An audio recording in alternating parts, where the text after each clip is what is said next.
Joining us live now is Peter Dean, Director of Foreign Policy and Defence at the United States Study Centre. Thank you so much for your time this morning. Realistically, what time frame are we looking at when it comes to Ukraine joining NATO? Well, I think that's unknown at the moment. And I think the key thing is the fact that Ukraine is involved in a war with Russia. And we know that NATO consists of an Article 5 for all the members, that if one country is at war, thus all other members of the NATO alliance are at war. So I think you're in a very difficult position to bring Ukraine into NATO during a conflict. I think the other thing that potentially that President Biden and the other NATO members are looking at is the bargaining chip that this could have when we eventually get to some type of peace discussions or peace settlement that might have to happen between Ukraine and Russia. So there's a long way to go. So I think this is a really important piece of signalling about the openness of NATO towards the expansion to include Ukraine. And we've seen Sweden and Norway obviously join recently. But they're in a very different position to Ukraine because Ukraine's in a shooting war with Russia. Yeah. So really I heard someone the other day say, well, it's all about deterrence. Well, if it's all about deterrence, deterrence fails once you're in a conflict. So if you entered NATO into this conflict directly, which is something they've been directly trying to avoid with Russia. So this is more about managing, I think, what will happen in the post-conflict environment with Russia and Ukraine and the shape of the European strategic landscape once there is some type of outcome. So this war could go on for a lot longer in Ukraine. We don't know what that outcome is going to be, but it will end through a political process. War is a continuation of politics. There has to be a political outcome to this. And I think the membership of Ukraine into NATO is very much wrapped up about the potentialities of how this conflict may eventually end in some way, shape or form. What's your assessment of Zelensky and Joe Biden's meeting, especially after Zelensky criticised NATO's rejection as a weakness and absurd? Oh, look, I think each of them are looking after their own particular interests. The Ukrainian leader has done a fantastic job. He's a wonderful strategic communicator. And what he's doing is fighting a war for existential survival of his country. He's putting it all on the line and he's not going to hold back. And I think that's a very different circumstantial situation than when you have world leaders who are meeting in times of peace or even strategic competition. So Zelensky is going to be very forward-leaning. We've seen his ambassador here in Australia, Vasyl Motoshchenko, he's done a fantastic job of being an advocate, as he should, because that's his job.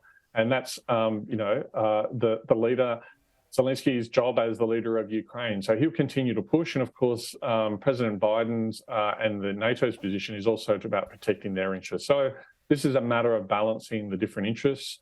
As you can see, they're slightly divergent at this stage, but they share overall strategic alignment. It's about working through these different positions so each side can get as much out of it as they can.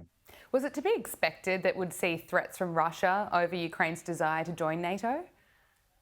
Look, it's been an issue for a very long period of time. From the Russian perspective, they've always been worried about the expansion of NATO towards their frontiers. At various different times, the discussion has been a red line for Russia about the Ukraine joining NATO. But of course, what we've seen is the outright aggression from Vladimir Putin and from Russia. He's not someone who respects international law. He's not someone who respects sovereignties of other states. He's someone who's used various different tactics at various different times on the states bordering Russia to sow discord and discontent or to basically impose Russian interest upon those states. And I think we've seen that if, he's constantly said NATO is something that should be broken up or something that should be pushed back. Well, the outcome of his illegal war and immoral war in Ukraine is the expansion of NATO. And what we're seeing now is a greater emphasis on collective defence amongst the European countries and the expansion of NATO to include these countries. So it's been a real rejection of the Vladimir Putin thesis and Russian approach. And we've seen that basically only by that collective action can we really get that resistance against Russia and autocratic leaders like Vladimir Putin. Australia is sending another 30 Bushmasters to help Ukraine. Is that going to be enough? Look, I think there's got to be a careful calibration here. Of course, everybody wants to support all. The majority of Australians and politicians want to support Ukraine. We need to target, and continually the government needs to target and calibrate what's the best way to achieve that. Is that through providing additional ammunition? Is that providing additional cash or loans? Is that through providing Bushmasters or other vehicles? This also has to be offset by the fact that the government was given a Defence Strategic Review earlier this year, which highlighted once again that there is an end of warning time in the Indo-Pacific, that there is a fundamental focus for Australia's defence efforts on that original region. And I think what we need to understand is that that we're not a European power in a European country. We have enormous interest at stake here about the sovereignty of states, about international law and the rules-based international order. And I think the government's done a good job of diplomatically supporting that, but also economically and financially supporting Ukraine.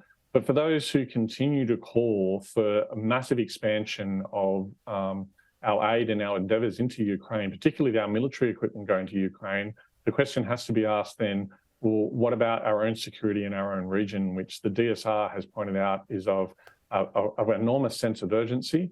And of course, for the government, the broader question is, if they're going to continue to provide that financial support to the Ukraine, where is it going to come from in the budget?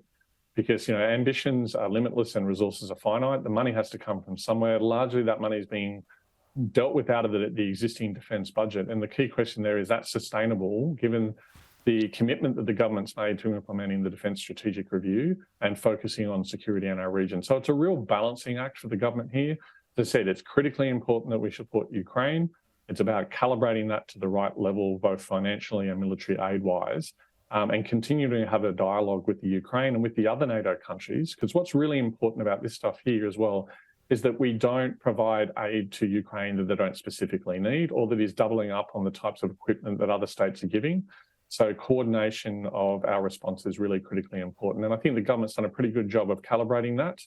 And the question we all have to ask, if we want to give more to Ukraine, where is that going to come from, either within the federal budget or from within the defence portfolio, when there are so many other pressures that we need to manage now and into the future in our region?